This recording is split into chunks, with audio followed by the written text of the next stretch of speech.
दोस्तों पहले आप लोग इस अंधभक्त की पूरी बात सुनना कि ये अंधभक्त मुसलमानों के खिलाफ और बुरखे के खिलाफ कितना जहर उगलता है अपने बाप इज़राइल के लिए, और क्या क्या बोलता है। आप लोग इस वीडियो को मुकम्मल देखना और आपसे रिक्वेस्ट करता हूँ कि आप लोग हमारी वीडियोस को शेयर किया करिए और सब्सक्राइब भी कीजिए करिए। दोस्तों हम यहाँ कोई पैसा नोट रुपये कमाने नहीं आए।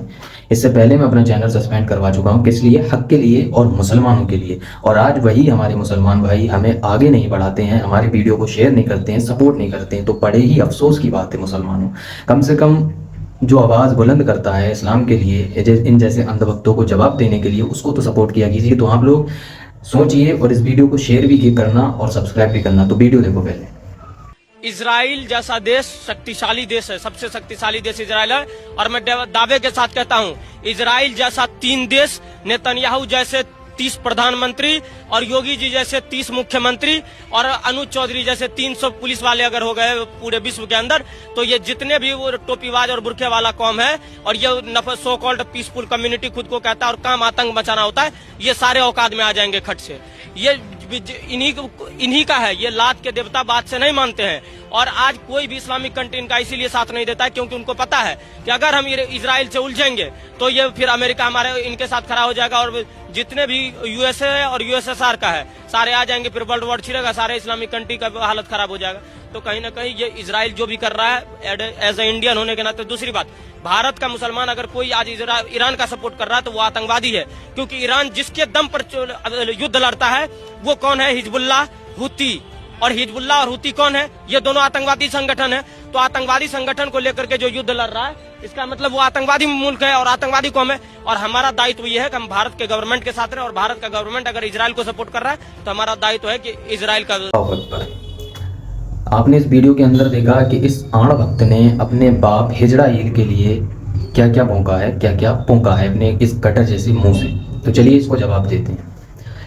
पहली बात तो मैं आपको बता दूं, ये वही लोग हैं जो अपने बाप हिजड़ाइल के लिए कुछ भी कर सकते हैं। आप लोग इनकी पैंट उतार के देखो, इनके नेकर के अंदर तुम्हें 36 या 36,000 छेद तो मिल जाएंगे, लेकिन ये आण भक्त कभी बाज नहीं आएंगे। ये बेरोजगार अपने आप को इजराइल का सैनिक बनाने के लिए, अपने आप को इजरायली बताने के लिए, उसको अपना बाप बनाने के लिए हर हद तक पहुंच सकते हैं, समझ गए।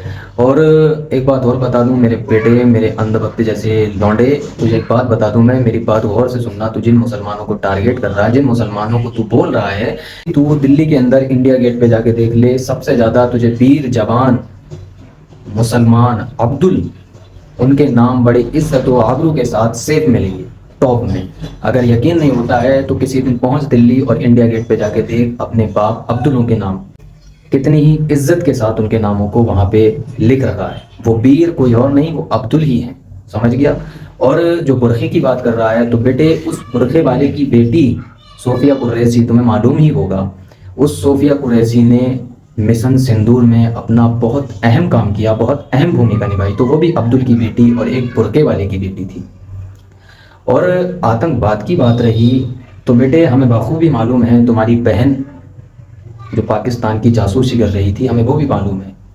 और आतंकवाद का कोई धर्म नहीं होता, आई बात समझ में। और यही नहीं, अभी और सुनिए, APJ अब्दुल कलाम, सबको मालूम है कौन थे?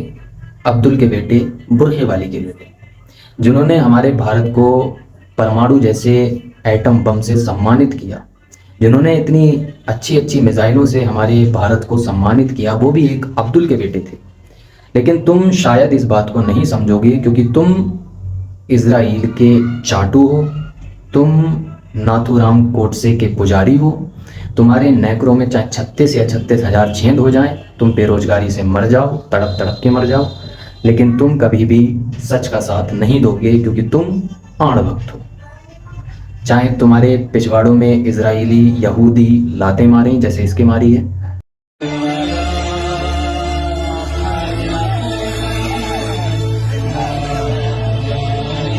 तुम फिर भी इनके आगे झुकने से बाज नहीं आओगे। लेकिन यहूदी सिर्फ एक ही रब की इबादत करते हैं, यहूदी भी अल्लाह के नबी की उम्मत में से हैं। तुम्हारी ये बात समझ में नहीं आएगी क्योंकि तुम वक्त आने पर उस गधे को भी अपना बाप बना लोगे जो गधा अगर मुसलमानों के खिलाफ बोलने लगे। और ये बात गधे के लिए नहीं थी, ये बात जिसके लिए थी लोग बखूबी समझ रहे हैं। तुम ये नहीं देखोगे कि ये किसका दुश्मन है, किस धर्म का है, क्या करता है क्या नहीं करता है, किसका बीफ खाता है किसका बीफ नहीं खाता है। तुम्हें सिर्फ इससे मतलब है कि ये मुसलमान अब्दुलों का दुश्मन है। खैर, करो जितनी कोशिशें करनी है, तुम्हें बोलो जितना बोलना है, क्योंकि कानून भी तुम्हारा, हर चीज़ इस टाइम तुम्हारी है, तुम बोल सकते हो। और हम अगर इतनी सी बात तुम्हारे खिलाफ बोल जाएं तो कानून हमारे लिए है, तुम्हारे लिए नहीं है, हमारे लिए है। तो हम बस इतना ही कहना चाहेंगे कि आण भक्तों, कुछ देर की खामोशी है, फिर शोर आएगा। आज कुछ जालिमों का वक्त है, कल हमारा दौर आएगा इंशाअल्लाह।